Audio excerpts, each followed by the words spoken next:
here's the standard question. Tell us about you and what you do.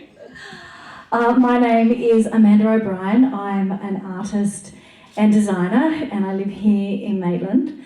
I have been an artist and a designer for all of my life, and I mean like from when I was a really little kid.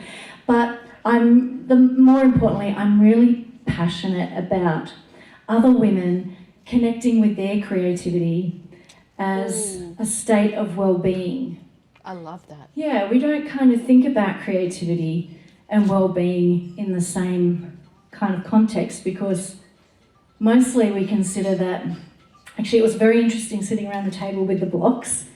Ooh. And everybody kind of going, oh, I can't draw a stick figure, or, I haven't got a creative bone in my body, or, there was a real reluctance and a real kind of sense of, oh, I'm putting myself out there. I've got to, something's got to come from me, and whatever I put out there, is that going to be good enough?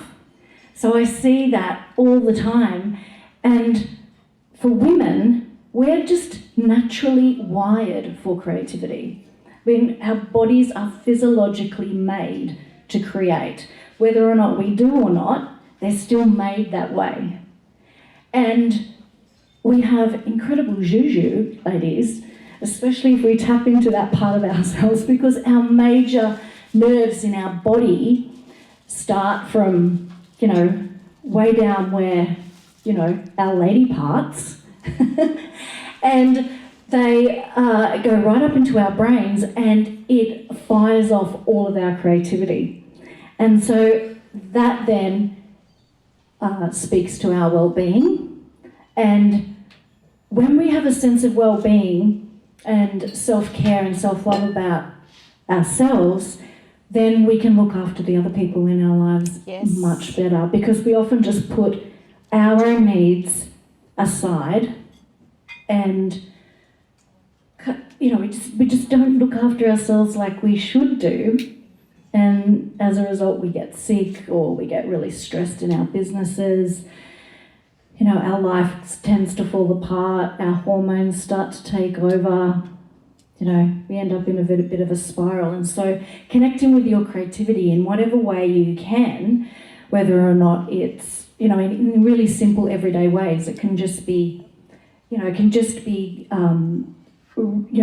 going for a walk, noticing things, like noticing the way the wind is blowing in the trees, or noticing, a flower, or the way the clouds are moving on the day. It's actually just taking a moment out of your normal life and just centering back into yourself. These are really simple, easy things, but those kinds of things, they then speak to how you view the world. And that's the way an artist sees the world. They see the world in moving colours and patterns and shapes, and that's life. Amazing description. I love how you've painted that picture for us, so to speak, of how, creativity can play such an important part in our lives. I guess for those of us that might hear that struggle with that, or as you said, struggling to draw a stick figure, what are some of the things that you think could be easy to do that would help somebody start to get in touch with their creative side every day? Excellent question. So if you can consider that creativity is separate to skill. So if you're an artist, or you're a musician, then you have developed a skill over time. And creativity is a mindset. And most of the time, the blocks to creativity are things like our own conditioning or beliefs, or what I call art scars that have been created from our past. Someone might have said to us, oh, your sister's a much better drawer than you are. Or, you're a much better, your brother's a better actor than you, or what, I don't know, whatever it is. Someone's better than you, or you could have done better, or you're never going to make it as an artist. Those kinds of things are really beliefs and conditioning, and they're mindsets. and they're very different to skill sets. Yes. And so an artist is the same as any other technician. We've learnt the skill, and then it's up to us to bring the creativity to the skill, and that's what creates the magic. And so that can happen in anybody's life. I love that. You just bring the skill that you have, which you've developed over time, to the way you view the world, and that's what creates the magic.